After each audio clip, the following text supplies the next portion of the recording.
Tampang ito ay rated SPG, striktong patnubay at gabay ng magulang ang kailangan.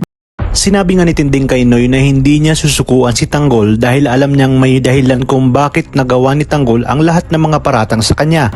Tinawagan naman ni Rigor si David at itinanong kung nasaan na ito. At tulad ng dati, panikasinungalingan na naman ang mga sinasabi ni David. Hanggang sa nalaman niya na nga na may hinala ang tatay Rigor niya na nakakalabas na masok si Tanggol sa bilibid na siya namang ikinainit naman ng ulo ni David.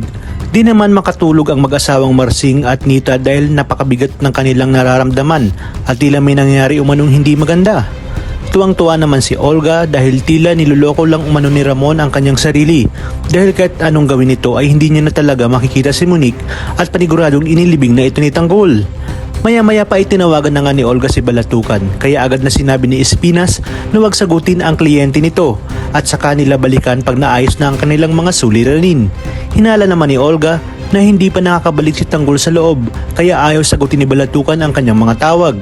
Di kalaunan ay nakakuha na nga siya ng impormasyon kay David tungkol nga kay Tanggol.